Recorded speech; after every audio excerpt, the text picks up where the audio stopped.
The Thanksgiving table at my parents' house in Greenwich was set with their finest china. Crystal wine glasses caught the afternoon light. The turkey was professionally catered because Mom didn't cook anymore. Not since Dad's hedge fund started doing well. I'd driven 2 hours from my studio apartment in Queens. The entire drive I'd told myself this year would be different. That I wouldn't let them get to me. I was wrong within 5 minutes. Emma. My sister Victoria swept into the dining room in a designer dress that probably cost more than my monthly rent. You're here. I was worried you'd gotten lost. Queens is so far. It's 2 hours, I said. Exactly. So far. She kissed the air near my cheek, her perfume overwhelming. You look comfortable. I was wearing a sweater and nice jeans. Victoria was wearing Chanel. Mom appeared from the kitchen, or rather from supervising the caterers in the kitchen. Emma darling. Good you're here. Victoria, doesn't she look tired? Emma, are you sleeping enough? I'm fine, Mom. Those hospital hours must be exhausting. When do you work next? Tomorrow. 3 to 11. Victoria's eyes widened in exaggerated sympathy. On Black Friday? That's terrible.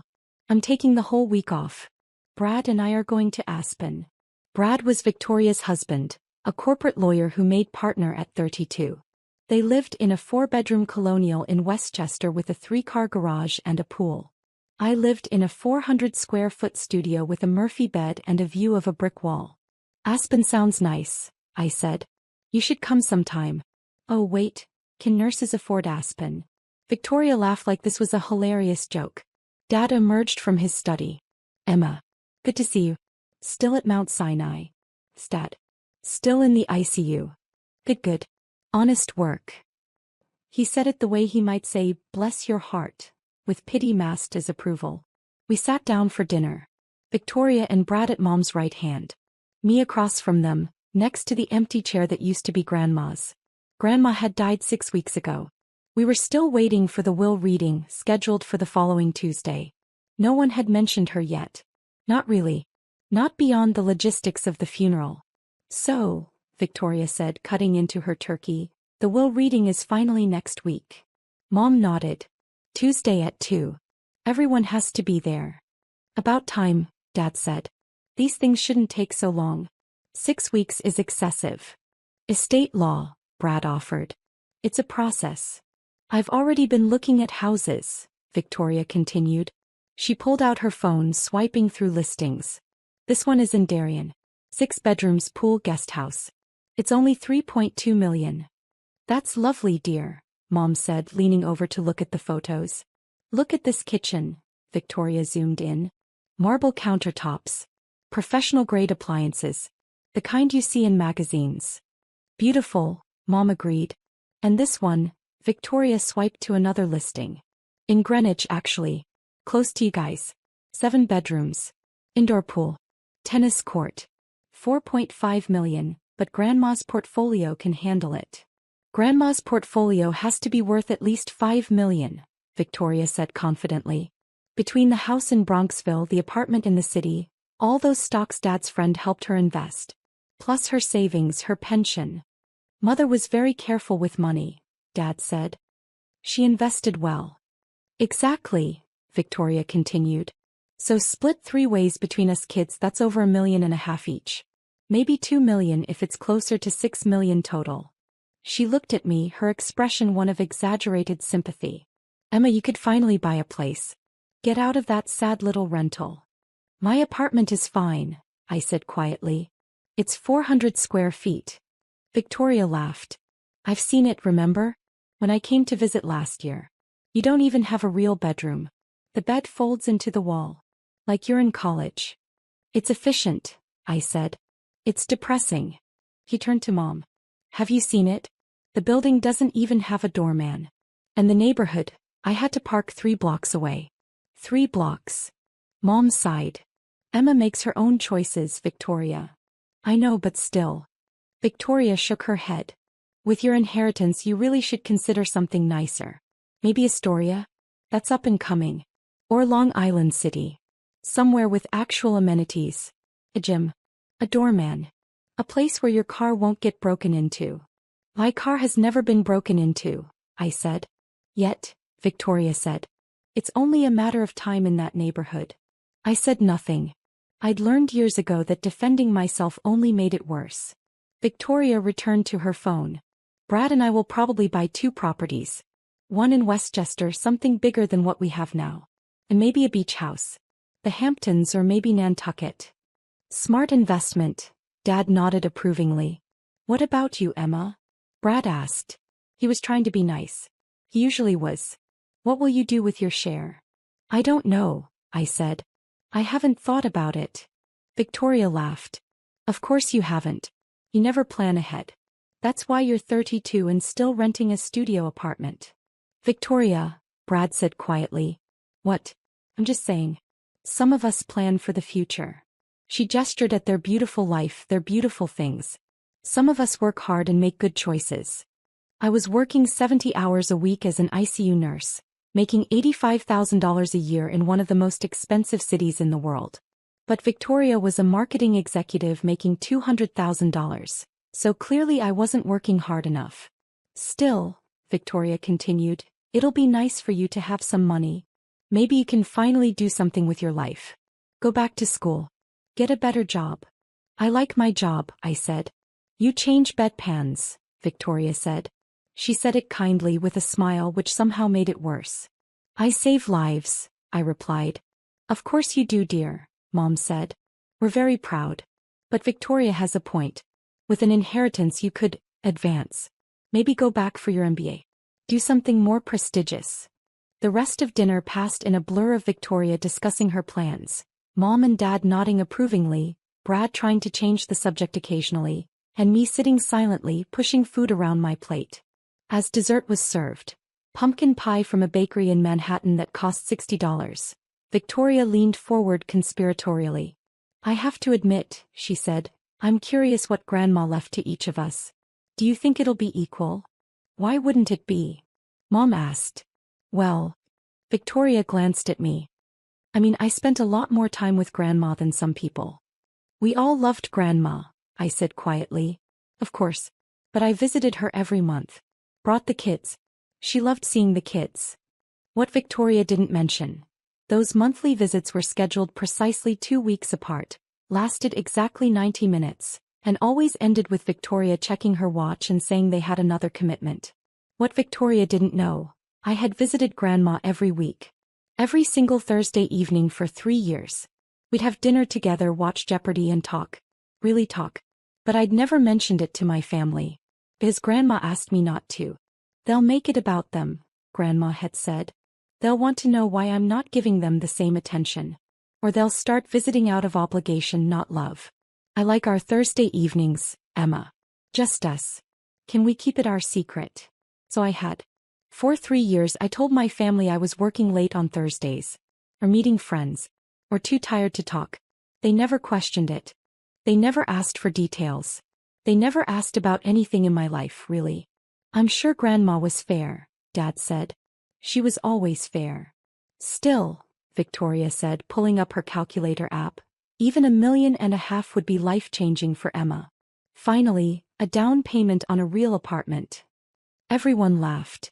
Including Brad, though he looked uncomfortable about it. I excused myself to the bathroom and stood in front of the mirror, taking deep breaths. My phone buzzed. A text from the estate lawyer, Mr. Patterson. Just confirming Tuesday, 2 p.m. Reading will take approximately 1 hour. Please arrive promptly. I looked at myself in the mirror. Tired eyes. My grandmother's eyes. Everyone said I had her eyes. I thought about Thursday evenings. About sitting in Grandma's apartment on the Upper East Side, eating her homemade soup, watching her get competitive about Jeopardy. Come on, Emma, the answer is Marie Curie. How did you not know that? I thought about last Thanksgiving when I'd visited Grandma the night before the family dinner. She'd held my hand and said, "You're the only one who sees me as a person, not a checkbook." I told her she was wrong. That the family loved her. They loved the idea of me, she'd said. You love me. When I returned to the table, Victoria was showing Mom pictures of furniture. For the new house, she explained. I'm thinking modern farmhouse. Very on trend. The drive back to Queens took 3 hours because of traffic. I got home at 11 p.m., climbed the 4 flights to my studio, and collapsed on my Murphy bed without bothering to fold it up. My phone buzzed again. Victoria in the family group chat. Can't wait for Tuesday. Finally going to be able to upgrade our lives. Emma, we should go furniture shopping together after the reading. Help you pick out some adult furniture. I turned off my phone. Tuesday arrived wrapped in December cold. I'd taken the day off work. I wore my interview suit, navy blue, slightly worn at the cuffs but professional. I took the subway to Midtown, emerging onto Fifth Avenue where Mr. Patterson's office occupied the 42nd floor of a glass tower.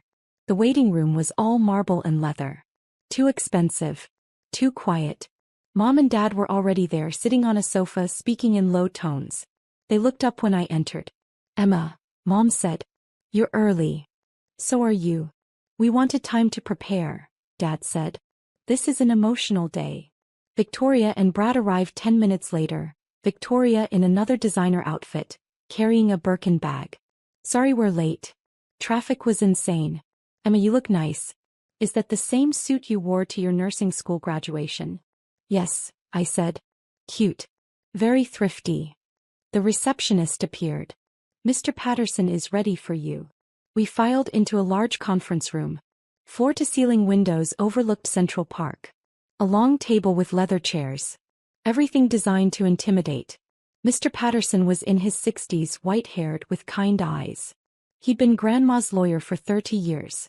He nodded to each of us as we sat. Thank you for coming, he said. I know this is difficult. Martha was a remarkable woman. Victoria dabbed at her eyes with a tissue she'd prepared in advance. Mr. Patterson opened a leather folder. Before we begin, I need to clarify a few things. This will was executed 14 months ago in October of last year.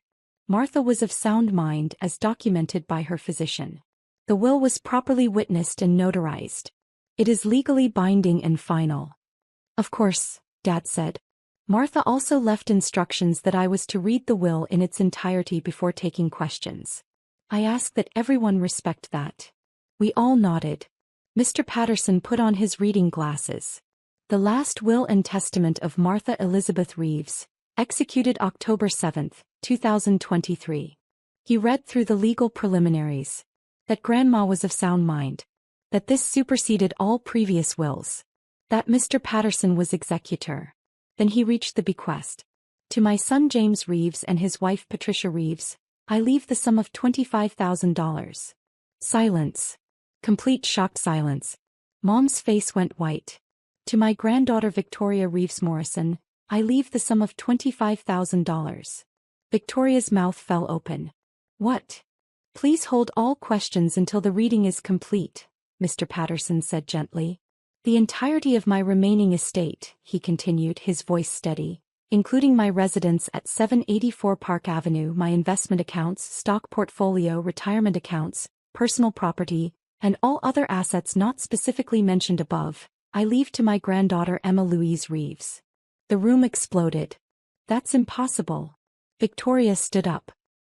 Read it again. The estate has been valued at $4.1 million. Mr. Patterson continued calmly. This includes the Park Avenue apartment valued at $2.3 million, investment and retirement accounts totaling $1.6 million, savings accounts of $150,000, and personal property valued at approximately $50,000. No, Mom said. She wasn't crying. She looked stunned, like someone had physically struck her. No, that can't be right. James, tell him that can't be right. Dad said nothing. His face had gone from white to red. His hands were gripping the armrests of his chair so hard his knuckles were white. This is fraud. Victoria's voice was shaking. Emma manipulated her. She's a nurse, she had access. Mrs. Morrison, Mr. Patterson interrupted firmly, I must warn you that accusations like that could expose you to legal liability. I assure you this will is completely valid. But $4 million. Victoria turned to me. You knew this whole time. That's why you visited. You were planning this. I shook my head. I was crying. I didn't. I swear I didn't know. Liar. Victoria screamed. Victoria, sit down, Brad said quietly. No. This is insane. We're contesting this. Right now. This second. That is your right, Mr. Patterson said. However, I should inform you that Martha anticipated this possibility. She left a letter explaining her decision. Would you like me to read it? Yes, Dad said. His voice was hollow. Mr. Patterson pulled out an envelope. I recognized Grandma's handwriting on the front. To my family with love and honesty. He opened it and began to read. To James, Patricia, Victoria, and Brad. I need to be honest with you. I need you to understand this decision even if you never accept it. For the last 3 years of my life, Emma came to see me every Thursday evening. Every single week. Rain, snow, heat wave, holidays she never missed. Not once. She'd arrive at 6 o'clock with dinner. Sometimes takeout, sometimes groceries she'd cook in my kitchen. We'd eat together. Watch Jeopardy. Talk about our weeks. He told me about her patients. The ones she saved and the ones she couldn't. The families she comforted. The hospital politics she navigated. He asked about my life. My past. My memories. We talked about her grandmother, my late husband, and I got to share stories with someone who actually wanted to hear them. We talked about everything. Art, politics, books, life, death, fear, joy. Emma gave me 3 hours every Thursday. Every single week. That's 156 hours a year. Over 3 years, that's 468 hours. Nearly 20 full days of her life. She did this while working 70-hour weeks. While living in a studio apartment she could barely afford. While being dismissed by her own family for not being ambitious enough. She did it because she loved me. Not because she wanted anything. Because she saw me as a person, not as a grandmother-shaped obligation. Victoria, you visited once a month. 90 minutes each time. You'd arrive exactly on schedule, stay exactly 90 minutes and leave exactly when planned. You brought your children, which was lovely, but you spent most of the visit on your phone. You asked how I was doing, but you didn't wait for the answer. In 3 years, you spent approximately 54 hours with me. 1/9 of what Emma spent. James and Patricia. You called every Sunday at 10 a.m. Like clockwork. 10 minutes per call. You asked if I needed anything. You offered to hire help. You were dutiful. But you never visited outside holidays. Christmas and Thanksgiving. 2 meals a year. Maybe 6 hours total annually. You treated me like an obligation on your calendar. A box to check. Called mother. Visited mother for holidays. I don't tell you this to hurt you. I tell you because you need to understand. Emma didn't treat me like an obligation. He treated me like a friend. When I was diagnosed with stage 3 breast cancer 2 years ago, Emma took me to every oncology appointment. Every single one. She held my hand during chemo. He stayed with me when I was sick. He helped me understand my treatment options. None of you knew I had cancer. I didn't tell you because I knew what would happen. You'd feel guilty. You'd start visiting out of obligation, not love. You'd rearrange your schedules and resent it. You'd mark time until it was over. Emma never knew I was keeping it from you. She just came every Thursday and was there. I'm in remission now. Thanks in large part to Emma's support. So here's what I've decided. The people who were present in my life should benefit from my death. Not the people who plan to be present after it. Victoria, I'm leaving you $25,000. That's approximately $463 per visit over 3 years. A fair payment for your time. James and Patricia, I'm leaving you $25,000. That's approximately $83 per phone call over 3 years. Also fair. Emma, I'm leaving you everything else. Not because you expect it. You don't. Not because you asked for it. You never did. But because you earned it through 468 hours of just being there. If you're angry about this, I understand. But ask yourself, when was the last time you spent 3 hours with me without checking your watch? When was the last time you asked about my life and actually listened to the answer? Emma asked. Every Thursday. For 3 years. That's worth more than money can measure. So I'm giving her the money too. I don't do this to punish you. I do it to teach you. Presence matters. Showing up matters. Seeing people as people, not as future inheritance, matters. Maybe you'll learn that. Maybe you won't. Either way, Emma has earned this. Every penny. With love and absolutely no regrets, Martha Elizabeth Reeves. The silence that followed was crushing. I was sobbing. I couldn't stop. My grandmother, she'd known. She'd known exactly what she was doing. Cancer. Mom whispered. You had cancer? She's dead, Patricia, Dad said flatly. It doesn't matter now. Every Thursday? Victoria was staring at me. You visited her every Thursday? I nodded, unable to speak. You never told us. Grandma asked me not to. Why? Because. I wiped my eyes. Because she said you'd make it about you. And she was right. Look at you right now. This is manipulation. Victoria turned to Mr. Patterson. This is clearly manipulation. She isolated our grandmother, poisoned her against us. Mrs. Morrison. Mr. Patterson's voice was sharp now. Your grandmother wrote that letter 14 months ago. She was cancer-free at the time as documented by her oncologist. She was of completely sound mind. I have that documented. I have documentation of Emma's visits. Building security logs showing Emma arrived every Thursday at 6 p.m. for 3 years. I have testimonies from neighbors. I have phone records showing Emma called daily to check in. I have records from her oncology team showing Emma attended every appointment. He pulled out a thick folder. Your grandmother documented everything. She knew you'd contest. She prepared for it. So we have no choice? Dad asked. We just accept this? You can contest, Mr. Patterson said. But I'm telling you, as someone who's practiced estate law for 40 years, you will lose. The evidence is overwhelming. And you'll waste $25,000 to $50,000 in legal fees trying. This is unbelievable, Victoria said. He was crying now, angry tears. $4 million. To her. She looked at me with pure hatred. You planned this. You manipulated a sick old woman. She wasn't sick when I started visiting. I said. I visited because I loved her. Because she was interesting and funny and smart and I liked spending time with her. You lived in a studio apartment, Victoria shot back. You were desperate for money. You saw an opportunity. I didn't know about the apartment in the city. I didn't know about the stocks. I knew she owned her Park Avenue place, but I thought she was living off Social Security and Dad's help. You're lying, Victoria said flatly. I'm not. I turned to Mr. Patterson. I really didn't know about any of this. He nodded. Martha never discussed her finances with you? Never. We talked about everything else. But never money. That's documented too, he said. Martha specifically noted in her planning meetings with me that she never wanted Emma to know the extent of her wealth.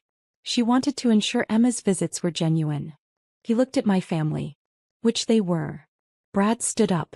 I think we need time to process this. Of course, Mr. Patterson said. The $25,000 bequests will be distributed within 30 days.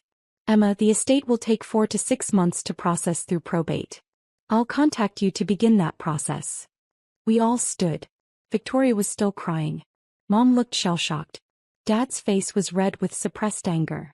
In the elevator down, no one spoke. We stood in that small space, the silence suffocating. When we reached the lobby, Victoria turned to me. If you had any decency, she said, her voice shaking, you'd split that money with us. With your family. Grandma made her wishes clear, I said. Grandma was manipulated. She was evaluated by doctors. The will is legal. Legal doesn't mean right. Victoria stepped closer. You're really going to take $4 million and give us nothing? Grandma gave you $25,000 each. That's nothing. That's insulting. That's what she decided. You poisoned her against us. No, I said quietly. I just showed up. I walked away from them out onto Fifth Avenue into the December cold. My phone started buzzing before I even reached the subway. Victoria, you're dead to me. Mom, Emma, we need to discuss this reasonably. Dad, this is tearing our family apart. Victoria, everyone will know what you did. Mom, please call me. Victoria, manipulative bitch. I turned off my phone. That night I sat in my studio apartment staring at the Murphy bed, the tiny kitchen, the brick wall view. $4 million. I couldn't process it. I thought about Grandma. About Thursday evenings. About the last time I'd seen her 2 months before she died. We'd been watching Jeopardy. She'd gotten every question in the opera category correct, showing off. During a commercial she'd taken my hand. I updated my will last year, she'd said. Grandma, you don't have to. I want you to know. I'm leaving almost everything to you. I'd started to protest, but she'd squeezed my hand. You'll try to refuse it, she'd said. You'll think it's too much. You'll worry about your family. But Emma, listen to me, you earned this. Not through manipulation or scheming. Through showing up. Through being present. Through loving me without expecting anything in return. But Victoria will be fine. She makes $200,000 a year and married a lawyer. Your parents are fine too. You're the one struggling. Let me help you. Please. I don't visit you for money, I'd said, crying. I know, sweetheart. That's exactly why you're getting it. The memory hurt. Fresh grief mixing with shock, mixing with guilt. Over the next 2 weeks, the harassment escalated. Victoria posted on social media vague posts about family betrayal and people who take advantage. She never named me directly, but anyone who knew us would understand. Extended family members started calling. Cousins I hadn't spoken to in years. My Aunt Helen, Grandma's sister, left a voicemail. Your grandmother would be ashamed of you. Mom called daily. Sometimes crying, sometimes angry. How can you do this to us? We're your family. Dad sent emails. Long, formal ones explaining why I had a moral obligation to share the inheritance. How family meant taking care of each other. How Grandma would have wanted us all to benefit equally. Except Grandma had explicitly stated otherwise in her letter. Victoria showed up at my apartment building one Saturday. The buzzer rang 20 times. When I didn't answer, she left packages outside my door. Inside, printouts of Zillow listings. Houses you could buy for the family, her note said. Make this right. I called Mr. Patterson. Can they keep doing this? Technically yes. Unless they threaten you or trespass. But Emma, I've seen this before. Family who feels entitled to money they didn't receive. They're hoping you'll give in.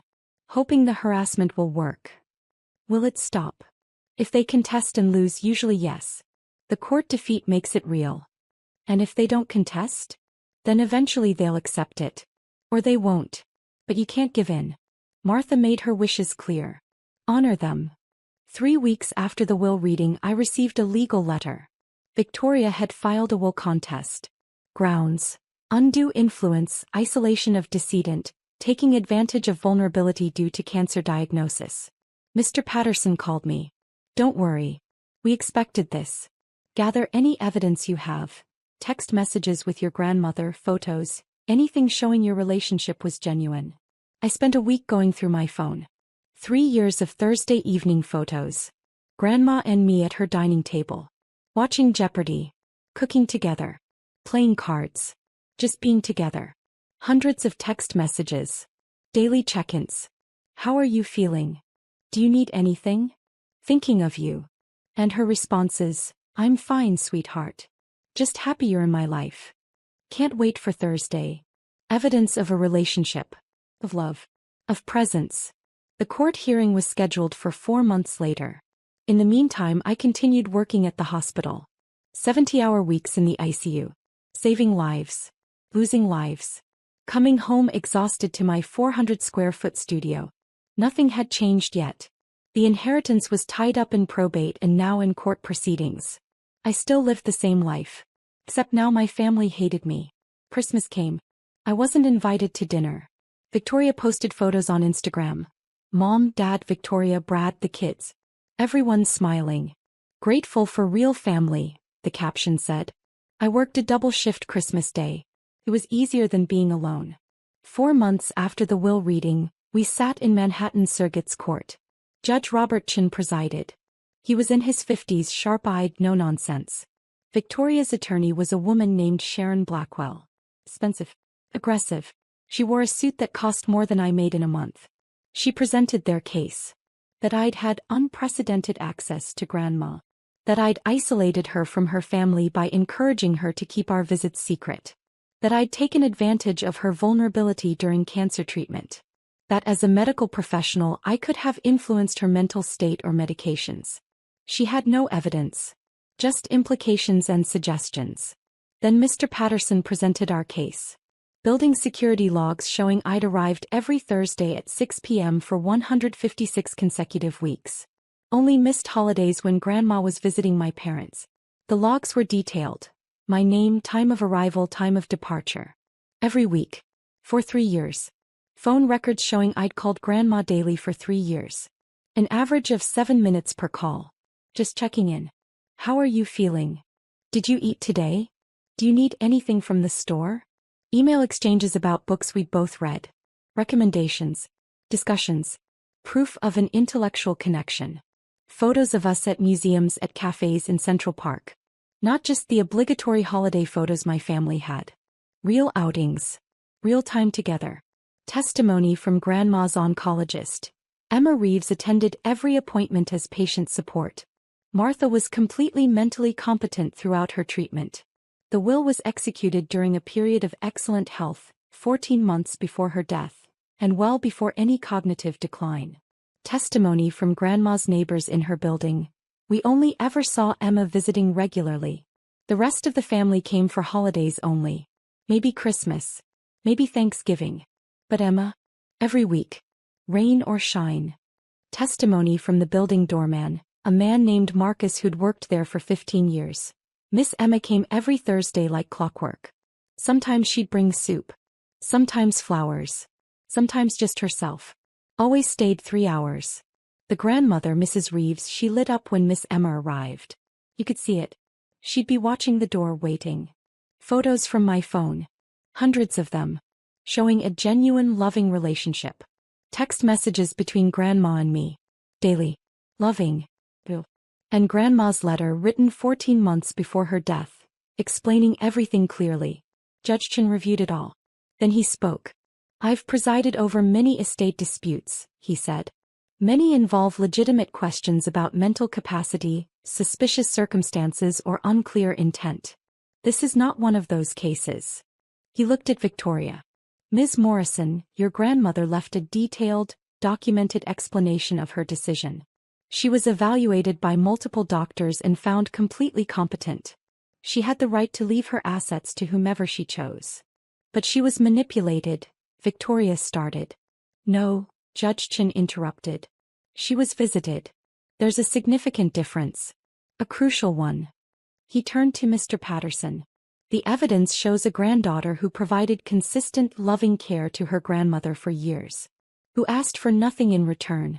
Who didn't even know the extent of the estate she'd inherit. Back to Victoria. You visited once a month for 90 minutes. That's your choice.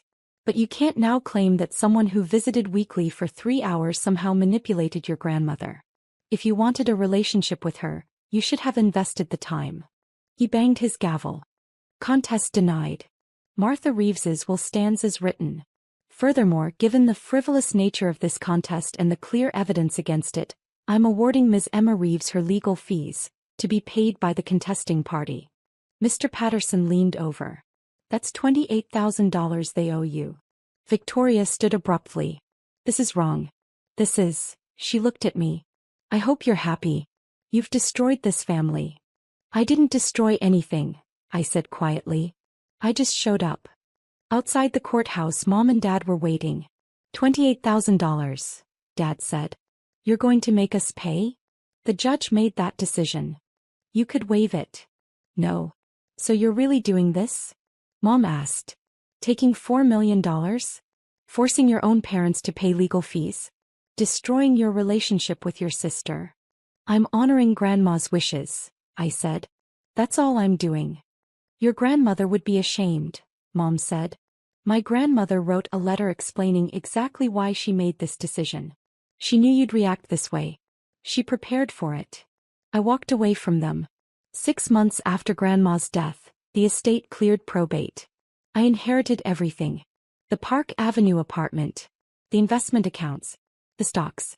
The savings. $4.1 million. I sat in Grandma's apartment. My apartment now, on a Thursday evening. The place still smelled like her. Lavender and old books and home. I thought about what to do. What Grandma would want me to do. I called Mr. Patterson. I want to set up a fund. 4 nurses continuing their education. $50,000 a year. Your grandmother would love that. And I want to donate to the American Cancer Society. In her name. $100,000. Wonderful. The apartment. I think I'll keep it. Live here. It was her home. It feels right. She'd be glad to know it's yours. I made more decisions over the following weeks. I kept the apartment and moved in. From 400 square feet in Queens to 2,000 square feet on Park Avenue. The commute to Mount Sinai was 15 minutes instead of 90. I enrolled in a master's program to become a nurse practitioner. I could afford it without loans now. Without working 3 jobs. I invested most of the money. Conservative investments, the kind Grandma would have approved of. I kept working at the hospital. Same job.